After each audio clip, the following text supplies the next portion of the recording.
Happy holidays from Cooking with Ken as we cook chicken with green sauce tamales. Also, stick around towards the end. We got a bonus section where I'm going to show you how to make some Cornhusk dolls with the extra corn husks that you have left over.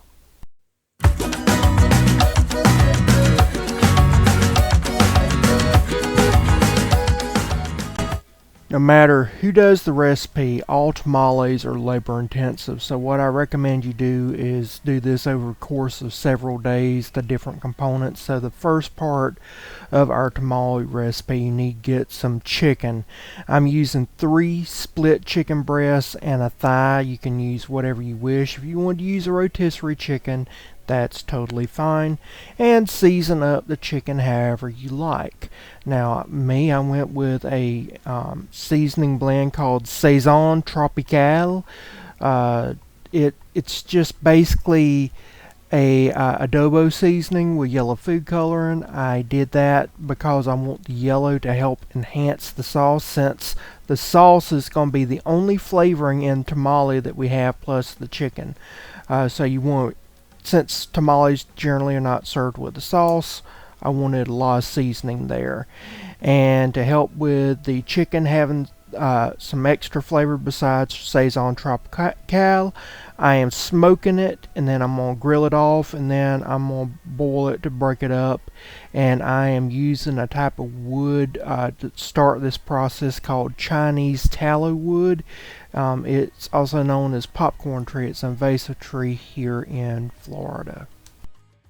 The next element in our tamales that we need to work on is our salsa verde, and that starts off with 12 golf ball sized tomatillos, or if you can get the bigger ones, you can normally do like 3 or 4 of the big ones. I prefer the big ones just because it's less work, but store only had small ones. If you never dealt with tomatillos before, they look just like a green tomato. However, they have a husk on them, and that after you peel them, they have a residue, so you need to wash that residue off. All this is very easy to do. It's not that time consuming. It's not that hard. To the tomatillos, we're going to be adding 2 serrano peppers, 1 poblano pepper, and 1 yellow onion. Do not remove the skin on the yellow onion. You can use a white onion if you wish. After smoking the chicken for a few hours, I always like to grill it when I'm doing a braising or a boiling application like I am today. And so the reason for that gives the chicken 2 levels of flavor. First of all, you get the browning reaction from the Maillard reaction, where heat caramelizes all those proteins and everything and sugars. The other is that you got the fat hitting the coals, and that adds another smoky flavor that's different from the wood. What I do then is I add on my vegetables to the grill at the very end. Just make sure that the tomatillos do not get too hot. The vegetables, the tomatillos will always be done first, and they can actually burst very quickly if they get too hot. So turn your vegetables constantly, keep an eye on them, remove them as they need to be removed. Your peppers, especially poblano, and then also the onion, they will be the last to be taken off, so you'll be taking them off in stages. Do not leave them on the grill and walk away. Once your chickens are done, you want to go ahead and put them into a large pot. Make sure you get all drippings, the fat, everything from them. And then what we'll be doing is adding in 1 12-ounce can of light beer. I find that light beer pairs with it very well, but if you want to use broth or wine or whatever, you can use whatever you wish. To this we'll be adding in 2 bay leaves with 6 cups of water. You'll actually be using more water than you think you'll need. And then we'll add in 1 teaspoon of apple pie spice. I like apple pie spice because besides the cinnamon, it does have nutmeg and allspice. You could add cloves if you wished.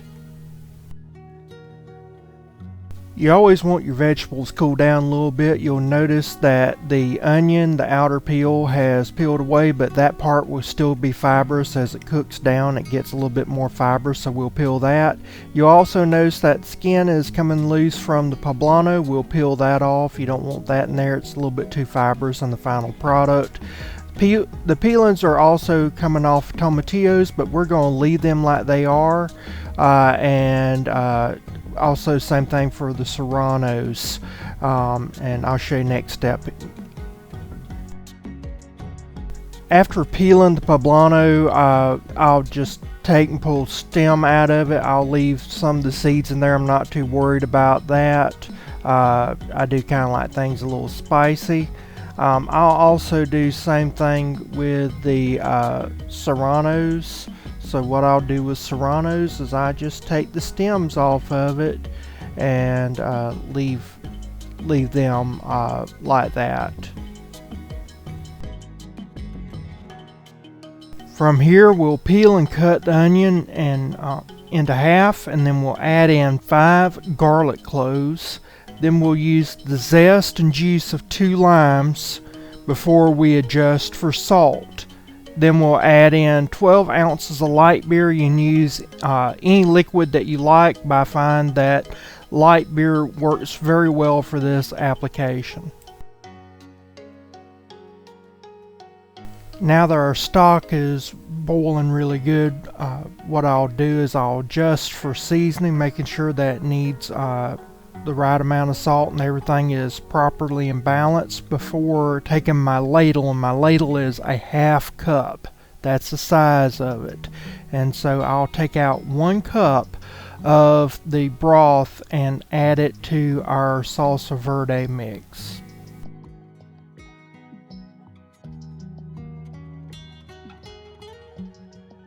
Now I really love my immersion blender, but you can use a regular blender, whatever you got, but basically what you need to do is puree all the items for your salsa verde. Now I'm gonna be honest, I totally forgot the cilantro, so I'm adding in cilantro at the very end, but you should add in a bundle of cilantro stems, leaves and all. Puree it up until it's a nice green sauce, a true salsa verde. You can leave it chunky if you like chunky, but I wanted mine to be a little less chunky since the filling of it's gonna mix with chicken later on.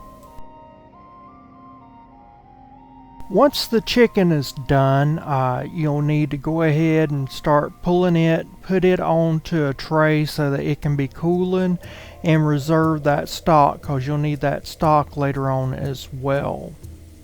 And you can put that sheet tray of chicken into the refrigerator to cool off faster if you need to. As much as I love my immersion blender, it doesn't do good for trying to blend up cilantro stems, so don't try that. Learn from my mistakes there. But my Ninja blender, it works like a charm, did a fine job. When your chicken has cooled, this is when you'll want to go ahead and take off your skin, pull out your bones, all those pieces, you'll discard those. You'll just take the meat, shred it up, and just kind of mix it up so you got white and dark all mixed up together.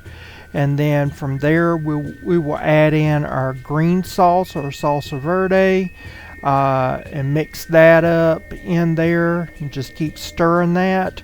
Of course, cause I forgot cilantro, this is when I added in cilantro, but preferably it'd already be in your salsa verde and it'd just be a lot easier process for you. With your meat ready, now it's time to get the corn husks ready. You don't really have to do much with them, just get you some hot water, not boiling water, but hot water. It just has to sit for 30 minutes. I know a lot of people says 2 hours or overnight. You don't need to do that. 30 minutes is more than enough. I've done enough corn husks to know how this works. Now, there are multiple brands of corn husks out there. And so there's one brand that I've got right here that It is a lot better quality, but it's expensive. I paid almost 20 bucks for this pound of Cornhusk, but they were almost perfect quality. Now these right here, I paid I think 5 bucks. They were half, but you can look at the quality. It had some little mildew stuff on it. It was not good. Ironically, the first one was from Mexico, and this one is from a place in Hialeah, Florida. That's what I was trying to show you on that bag there. Now it's time to talk about masa, and I use Masa instant masa, and for this recipe I used 5 cups of masa in a large mixing bowl. From there I took lard and I portioned off into a microwave safe measuring cup. I melted down 1 1/4 cup of lard and allowed it to cool almost to a point that it's about to be ready to solidifying. From there I added in a tablespoon of cumin, 1 1/2 teaspoons of salt, 1 1/2 teaspoons of baking soda. I mixed all that well, and then I added in my lard. And you'll want to mix that well until it looks like wet sand. So when you get to that wet sand, that's when you'll start taking your broth and doing it in portions. So I did the first 2 cups of warm broth, added it in, and then I added in the second cup, 2 cups of broth. From there I switched over to an electric mixer and mixed it well so that it was nice and thick, but still light. You want it to be almost frosting light. On a plate, what you'll want to do is lay out a corn husk with the slick side facing up, that's the curved side, and then dollop in a portion of your masa. I like to put a little bit of oil on my fingers so that the masa don't stick to my fingers. Spread it out about 1/8 inch thick. You want to leave about a 1/2 inch on the sides and the edge. I went a little bit too close to the edge on this one. I put a little bit too much masa, too thick of a masa on here, so less is best. But from there, once you get nice and spread out the way you want, I didn't do a great job here, but it's okay. Then what you'll do is get you a pretty generous amount of chicken, and you don't want too generous though, and put it into the center of it. Leave enough room for it to close at the ends, or best you can, and then fold her over on one side. You know you got it right when the masa peels away from the corn husk. Then you go to the other side. That's where I said I didn't do the best in the world, because you don't want to have those openings on the end where you won't have masa dough on all the way over like a square. From there you just roll it over, tuck it over, and then you'll bring that end over, pinch it, and then you'll pinch the end there. That's 1 tamal ready to go. There always comes a point in this process where you're either running short of the really good quality corn husk and got the smaller corn husks, or you're running short on masa, anything of that nature. Actually, in this case, I was doing both. And so what I did is I was showing you how you can take 2 smaller corn husks and then put them together, and then I took the masa, put that there. Remember, use that oil. That's a nice little trick. And make sure you keep good 1/2 inch away from the edges. Fill it with the chicken. Now if you have way too much chicken, you got chicken left over, you can always freeze it for later. Or another thing you can do is make you some green chicken chili with it. That's always good to do. Roll it up just like you would a regular tamal, and there we go. That's all our tamales ready to go into the steamer. So we're going to be putting these in the Instant Pot. It has a area for steaming, so what we're going to do is fill it with some water. Once filled with water, we'll add in some leaves. This just protects the tamales from the water. Now we'll stack these up. That right there is stuffed. Put some leaves on top. Okay, it's on now to steam. It takes about an hour for these tamales to cook all the way through. Then you need to let them sit and cool for a minimum of 20 minutes. If you don't do that, the masa dough won't be set and it'll break apart, won't do well. These were a little bit too hot when I went to taste for them, but man, did they taste so freaking good.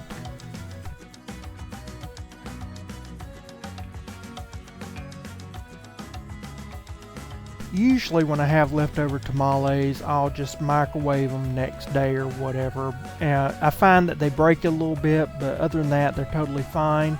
But a friend of mine said that in Mexico what they do is they'll take a little bit of lard, put it in a frying pan, and fry them out in a skillet.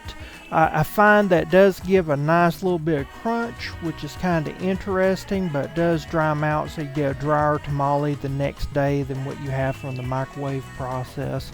I hope you like this video. Please like, share, comment, subscribe, all that stuff, and stay to the end because I've got a bonus section coming up next where I show how to make corn husk dolls out of the excess corn husks.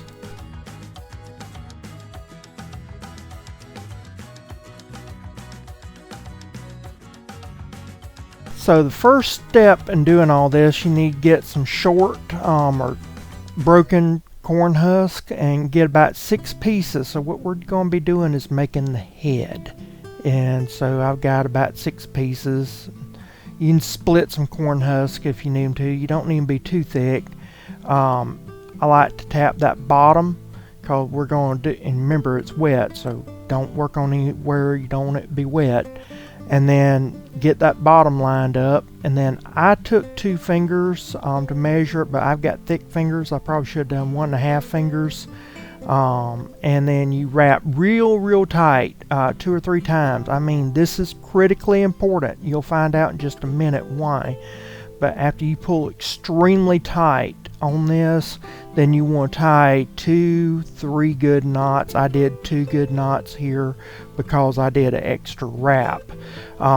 If you don't do this step first, I've seen a lot of people that they messed up, and when I went to make the head, it just falls apart, or after it dries, it falls apart. So after that, you trim the end to this right here.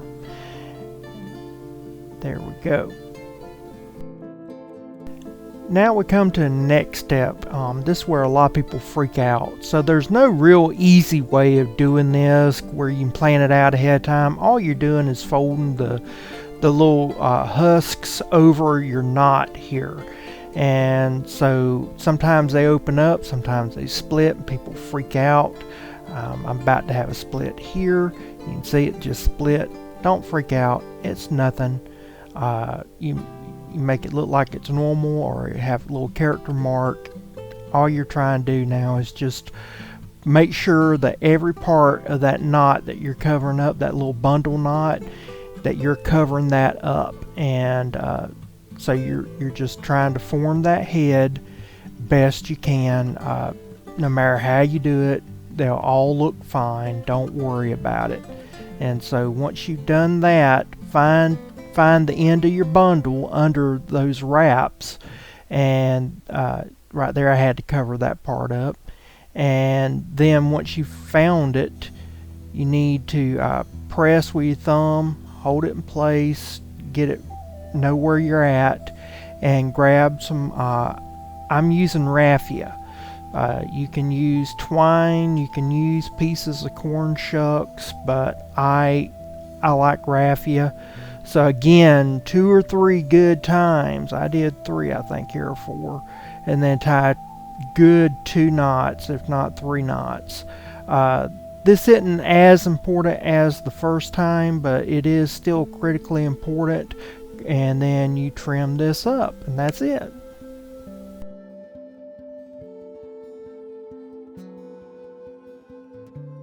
Alright, so what we're doing is arms here, and I just take 2 pieces of shorter corn husk and just lay them opposite sides so that the short end of one is overlapping the thick end of the other, and I roll it up like a cigar. And then I tie both ends. Now my Aunt Wanda, she was real good at making corn husk dolls, and what Sheila would like to do is, instead of doing this, she would actually braid them. Take 3 pieces of corn husks that were smaller so they weren't so chunky, and braided them to make a long piece, tied the ends like I'm still doing here, and then that allowed her to have flexible arms that she could then tie together whatever to make it look like it is, was praying, or she can mold it any way she wanted to. I've also seen people take and do the braids and put floral wire through it, and then that way you could actually bend the arms and do as you wish there. But once you got this little cigar thing done and you cut the ends of it off, that is when you're going to actually be setting your arms. So you'll need the head portion. You'll split that bottom piece right there. Just split it in half, run it up. I just tug real tight, and then I hold it with my thumb, and then I'll make a few tight wraps. Again, you want to be as tight as you can, not necessarily tight around, but so that it's tight together, because that's what's holding those arms in. As it dries, you don't want them falling out. Again, just 2 knots, be fine, nothing big there. And then you'll want to go ahead and trim the excess from there. Now, if you're going to be making a female, that's when we'll take that bottom portion and do the dress. But if I was going to be doing a boy, what I do is split it kind of like I did before and add extension kind of like the arms on the ends. Okay, so what I did is I just split up some corn husks. Just got, I don't know, multiple pieces here. And I'll do a wrap around here. Do a wrap here.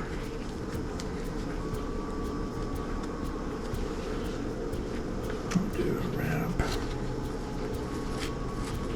here.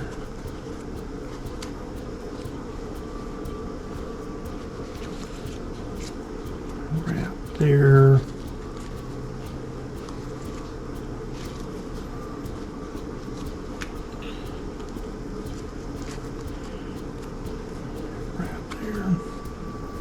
Just basically until you're happy with what you got.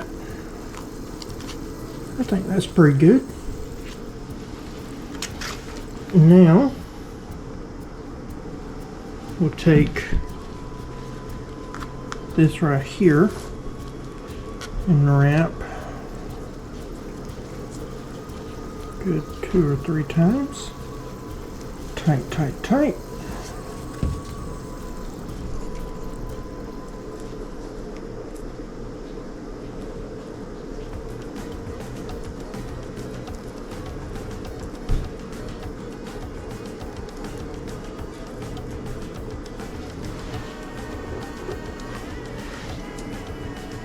Cut that.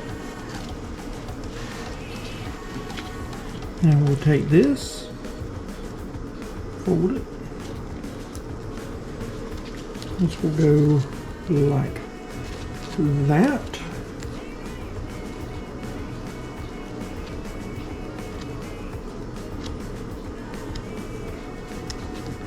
And then this one folded. It will go this. Okay. Now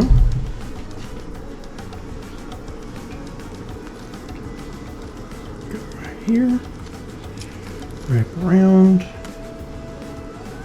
several times, tight, tight, tight, tight, tight. Come out with a good strong knot and another good strong knot. Do one more just for show. Now take that,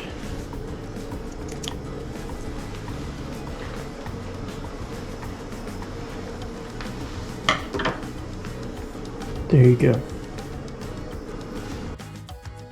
So in this case I did 2 dolls with some excess corn husks. I also was doing a beauty plate with my tamales and decided to have a snack, so I put some chicken on top of it. This is a great thing to do, especially if you have children. After you make a bunch of tamales, make little presents, you make animals, you can do a lot of things, and they love it. It's a way to make memories.